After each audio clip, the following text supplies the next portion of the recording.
Welcome back, guys. Got another V-Max. You don't see one for years and then two come along all of a sudden. If you haven't already, I'll link it up here. There's another V-Max video I made fairly recently about one that was running badly. Well, this is his mate. They're obviously into their V-Maxes. This has got a story, and if I'm honest, I can't remember all the details, but in a nutshell, it's been in a local dealership who I won't name at this point. It's not running properly. He got a bill for £1,000, and this is not a made-up story. He got a bill for £1,000. They put an ECU on it for some God only knows reason. Anyway, here we are. It doesn't run properly, apparently, and it also, he says, it cranks slowly. It doesn't want to turn. Not sure what that's about. It arrived yesterday. Battery was almost flat, or appeared almost flat, so I couldn't really do anything yesterday. Battery's been on boil overnight. All good projects start with a battery on boil. So the battery's charged. Let's just try and start it and try to get a bit of a measure of what's going on with it. Right, okay. I can hear a fuel pump and I can hear the V-boost servo going. What's going on here? Choke. Let's give it a bit of choke. Oh, well, it didn't seem to crank slowly. That might just be a flat battery situation. And actually on choke it sounds all right.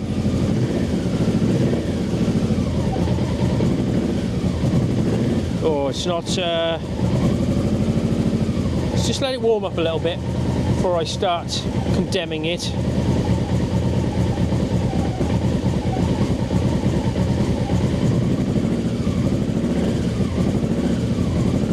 All right, that's on 3 cylinders. I think I've said it before, a little bit hard to tell sort of single cylinder misfires on V4s because they sound a bit sort of offbeat anyway. But that is, it's a little bit like if you watch the other video of the other V-Max, sort of slow to respond when you open the throttle.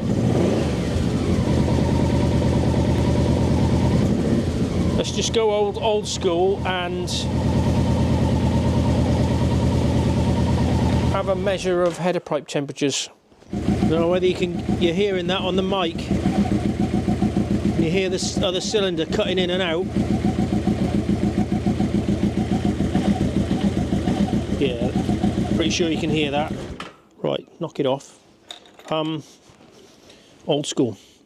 So lick the end of your finger. Sizzle. Ow, sizzle. These are a bit difficult because they're got a shroud, but if you go underneath,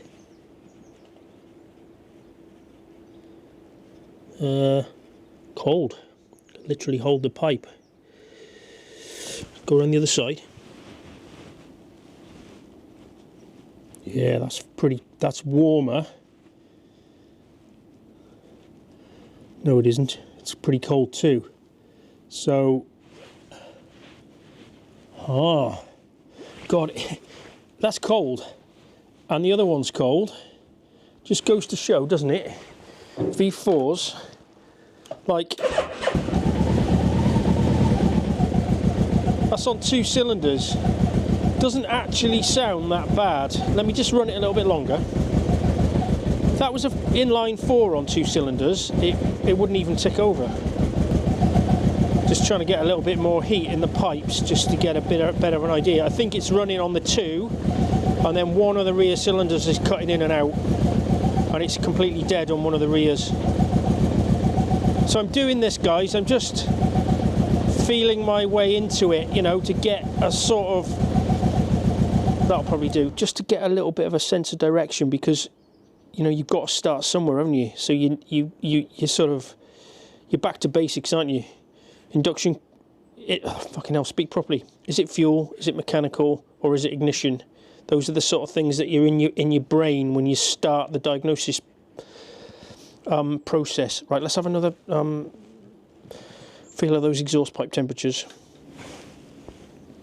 That one is definitely hot. Ow! And so is that one. And then these, just be careful here, because it... Is there any warmth in that? Doesn't feel like there's any warmth in that at all. Maybe a little bit.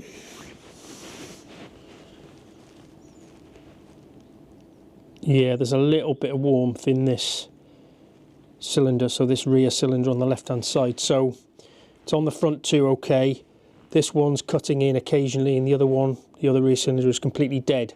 So what I'm going to do, I'm not going to make the same mistake I made with the other V-Max I did, compression testing it after I'd done all the work. Let's do this properly. So where would you go from here?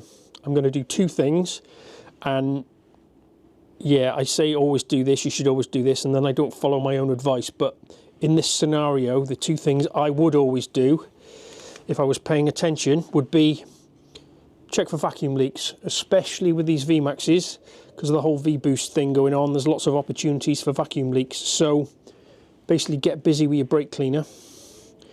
The issue, although, is because it's got some dead misses, you know, even if there's a speak properly. Even if there's a massive vacuum on one of these rear cylinders, you're not going to notice it, are you? I'll do that anyway. I'm going to do some spraying of brake cleaner, see if I can identify a vacuum leak. I don't think that's going to come to anything though, because of the two dead misses on the rears. And then I'm going to compression test. And then, assuming the easy thing to do probably then would just be to check for spark, just in a very basic way, you know, rest the spark plug on the cylinder head, because the plugs are going to be out anyway from doing the compression test. Let's see if it's obviously got spark on the rear cylinders. I suspect it has. This to me smells like a carburation issue. Then we're probably going to be into it the same way we were with the other one, getting the carburetors off. Yeah, and then the slow cranking, I think that's likely just a weak battery, but we'll investigate that later. Right, compression test and vacuum leak thingy bob first. Okay guys, so before I do the vacuum leak thing, I'm going to, excuse me, just put my gloves on. Before I do vacuum leaks, I'm going to do compression test first. Why, I hear you say, because if it's got no compression, I'm not worried about vacuum leaks, am I? So let's do compression first. And you never know, we might be saving ourselves a job.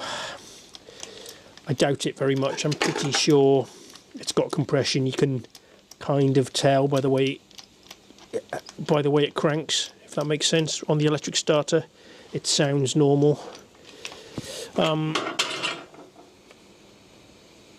and by the way, I didn't show it on camera, but you've got a, you know, blowy around the spark plug hole. Now then, interestingly, I've got my focus locked, so this isn't going to focus, is it? Oh, seriously? Right, hang on, stand by. Are you going to fucking focus on that spark plug or what? There we go. I learned how to lock my focus, now I wish I hadn't. Plug's soaking wet. Let's ignore that for a minute. Let's pretend we didn't see that. Let's take the others out, do a compression test, and then we'll circle back around to what I think that might mean, or what the implications of this wet spark plug are. Right, compression test. Right, first cylinder, full throttle.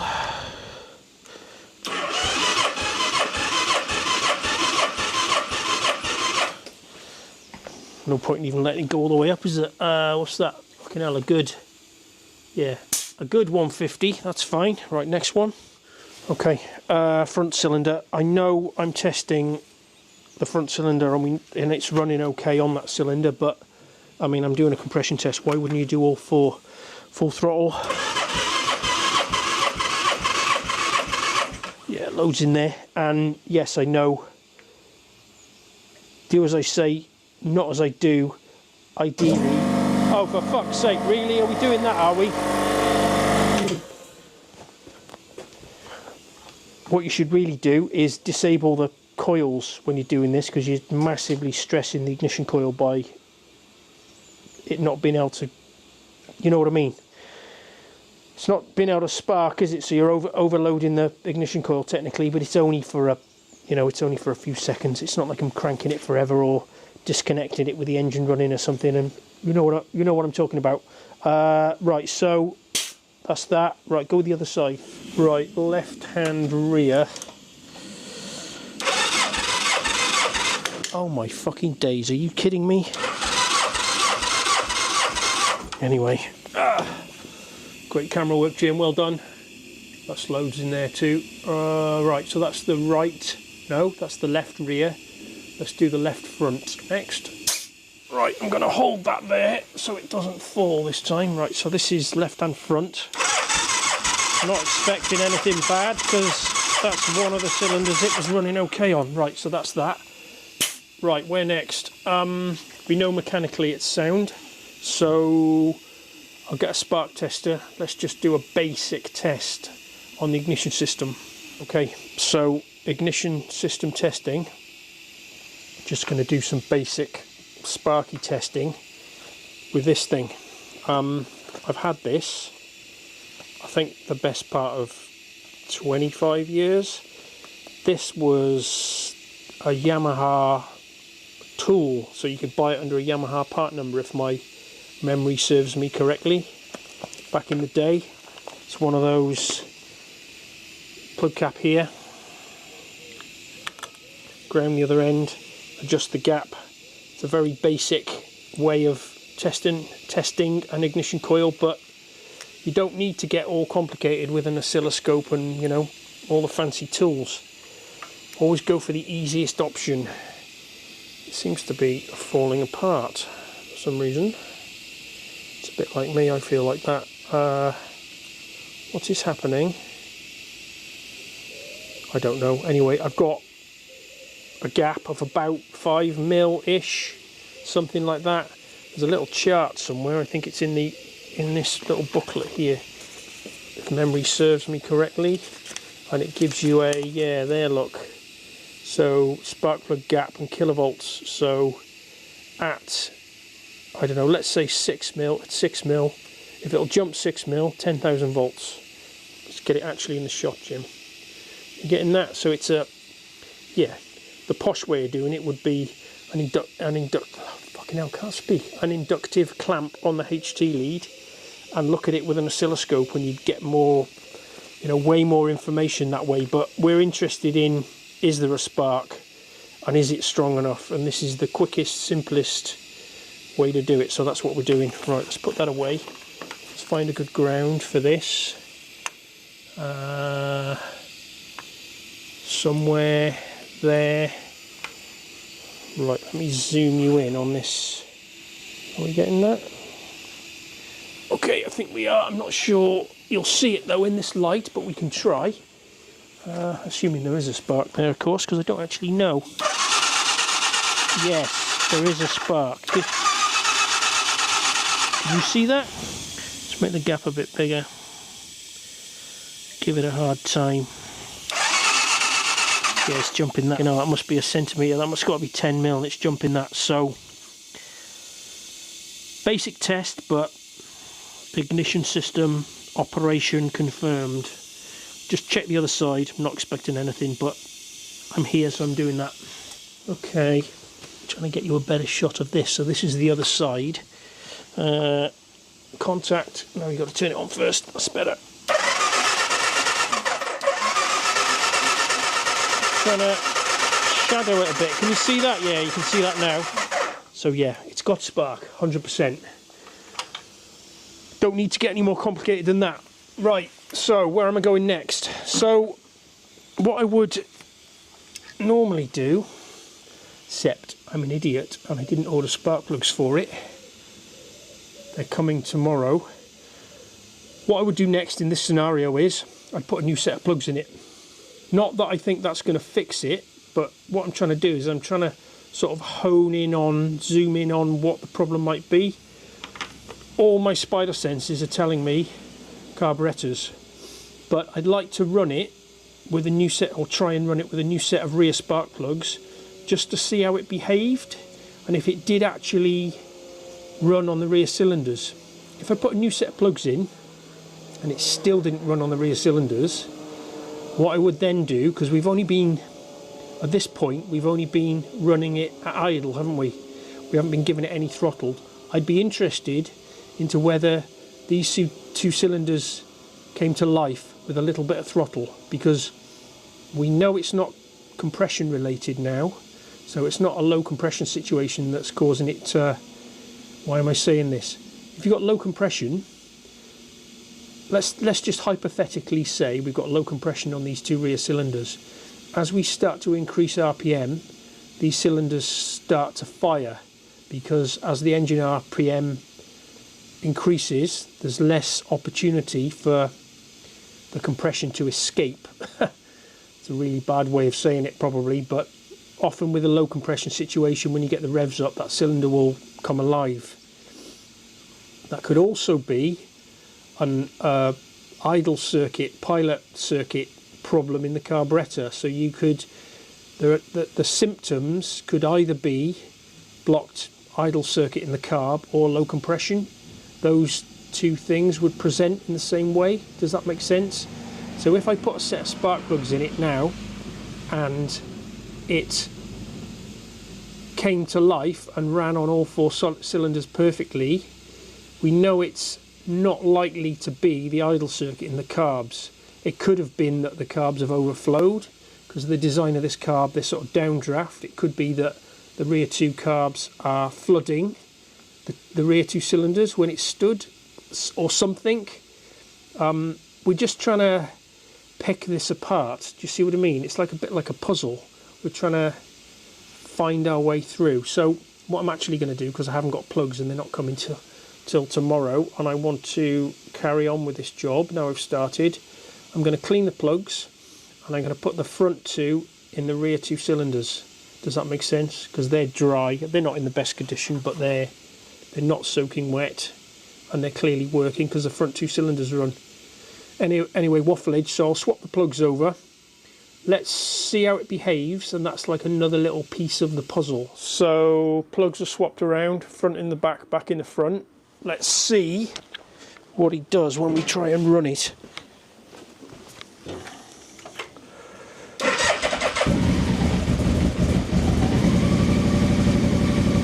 Still sounds the same to me. Let's run it and try and get a little bit of heat in the pipes. You'll notice I'm not trying to rev it, and that's on purpose. And if it's not obvious why, it will be in a second. Right, knock it off. Let's have a feel of these pipes again. Procedure as before. Yeah, so they're hot. Right, rear ones. No, that's still cold. And that one's still cold. Right, so what I'm going to do now is I'm going to run it. I'm going to rev it a bit.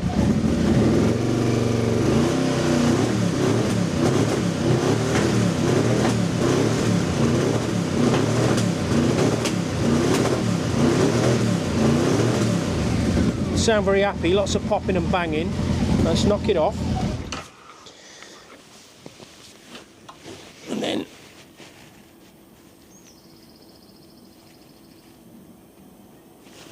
it's not hot, but there's some heat in there now. And then this side, ow, yeah, that one's hot. Okay, that one's hot, hot, hot. The other one's not as hot, but hot. That makes sense. What's that telling me? It's telling me it's likely carburation, likely something to do with the pilot circuit. Because as you start opening the throttle, you're coming off the pilot circuit onto the needle. You understand, right? So, sort of piecing all these bits of information together, it's got compression, it's got spark. Although I didn't have new plugs, you know, it's running fine on the front two cylinders on the plugs it had in the back. I just washed them down with a bit of brake cleaner and airlined them off. Didn't do anything fancy to them in terms of cleaning them, but you get the picture. So, carbs off. I haven't done my vacuum leak test, have I? Let me do that just quickly. I don't think that's gonna add any more information by doing that, but let's just in case, because it would be a shame to have a vacuum leak on one of these front cylinders, take the carbs off, put them back on, and then discover there's a vacuum leak. So let's do that. Hear that other cylinder popping in and out. I'm not really expecting... You've seen me do this 100 times before, haven't you? I'm sure. And this isn't an ideal scenario to do this because, well, let me just turn this bloody thing off. Because it's running so badly anyway, it's not really a valid test, that. Certainly the front two cylinders, having the brake cleaner there isn't having any effect at all.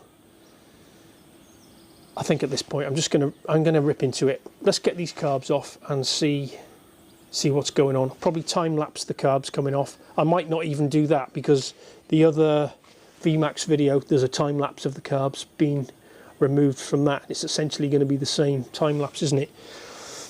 Right, let's get the carbs on the bench and have a look.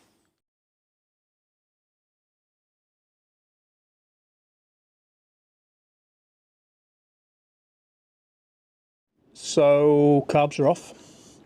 A couple of observations.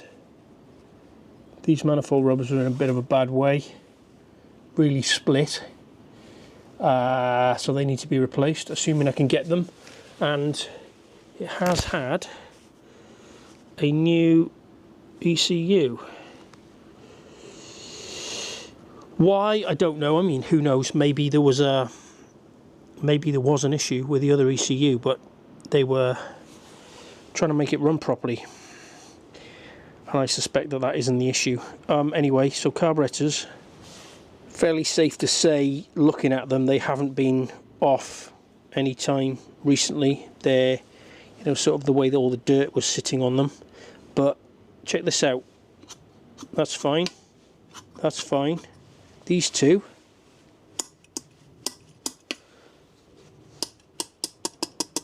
what the hell is going on? Basically half throttle. What's going on there then? Let's get them stripped, see what sort of a mess we have to deal with.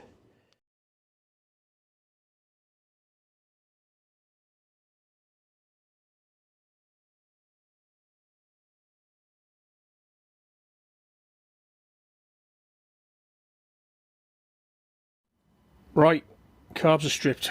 What an absolute car crash. So first thing, you know, the slides wouldn't lift up, so the diaphragm isn't attached anymore. Piece broken off here. Focus please, come on now. Yeah, and I'll do the torch test on these diaphragms for you, but there's a hole there in that one. Well, I don't need to. That one has been, at some point, has been trapped when they put the, it's done basically. That needs a new diaphragm on that one. Slides okay. This one's got holes around the edge. Basically it wants, yeah, and this one's come off completely. This slide's all right. This little holder thing here, get rid of that. This piece pushes into the slide. I can't do it one-handed, but you get the idea. That's fixable. Can put that in with some bearing fit with a new diaphragm. It's just not supposed to come out. So the upshot of that lot is it needs 4 diaphragms and a slide. I don't think I can buy the slide without the diaphragm attached, and I know from past experience they're 100 and something pounds. Ouch. And then the rest of it, block pilot jets. You can see from the state of my hands, this sort of brown silty stuff. If we can get it in focus maybe, yeah, they're just absolutely minging. So a straightforward carb clean with a few new bits. You know, we'll replace these gaskets, we'll replace clean them properly, So chemically clean them and then ultrasonically clean them in a hot ultrasonic tank. Squeaky clean carbs, load of new bits, new diaphragms, a few bits and pieces, float bowl gaskets, and I think, you know, put them on, set them up, I think it'll run alright. I think there's nothing too horrendous other than, you know, this is quite horrendous, having broken slides like that. So that's that. Obviously I need to order some inlet manifold rubbers, there's some plugs coming. Yeah, so just got to wait on some parts now. I need to speak to the customer because this isn't going to be cheap. 4 diaphragms and a slide. But no good a pile of parts, is it? So it's got to be done. Right, I'll bring you back in once these are clean. No point in showing you the cleaning process. Nobody wants to watch an ultrasonic tank. I'm just going to fill all the passageways up with chemicals, leave it soak a few hours, flush it through with more chemical. You get the idea, and then ultrasonically clean them, which is really just it's an easy way of cleaning all the shmoo off the outside. I think I've said it before, and I'll say it again. Ultrasonic cleaning of carburetors is not the panacea of carb cleaning that everybody will have you believe, simply because in a lot of carburetors there are so many passageways going in so many different directions. You'll never get the ultrasonic fluid to fill all the passageways up. You get little airlocks in the passageways. It never works out properly. It really doesn't, trust me. That's controversial, I know, and that'll trigger some of you, no doubt. But ultrasonic cleaning of carbs just isn't necessarily the best way. It has its place, and I have a tank and I use it all the time. But it's not the be-all and end-all that people will have you believe. Right, that's enough waffling about that. I'm going to go order some parts. The next time you see me will probably be in a few days' time. In fact, I'm going to do what I always do. Part 2. This is the end of part 1. Probably long enough. I'm trying to get my videos under 20 minutes just from looking at the algorithm. Not the algorithm. What's the bloody word? The analytics. From looking at the analytics, 20 minutes seems to be the sweet spot for videos. I know some of you like the long form stuff, and there is still more of that to come, but for these sort of videos, 20 minutes I think is as much as people are prepared to watch. So I'll see you in part 2. Thanks guys. Only kidding, not really the end. Keep doing this, don't I? Just thought I'd show you a little bit more. They're a bit more stripped for cleaning purposes, so the idle air cut-off valves and the choke plungery bits are out. Yeah, these idle air cut-off valves, get me torch to work. As I come in, there's a pinhole of light there. I don't know whether you can see it in the camera. Anyway, they're done. So to add to the shopping list, 3 of these have got holes in. 1 is just hanging in there, but you wouldn't. Yeah, if you're going to replace them, you'd replace all 4, obviously. Okay, that is the end now. Next part, midday Friday. I've got into a bit of a rhythm now with these videos. New videos at midday every Friday, UK time, obviously. If you're not subscribed, subscribe, and then you'll get the notification and stuff for the next part of this. All right, appreciate you watching, guys. I really do. Thanks very much. See you soon. Bye.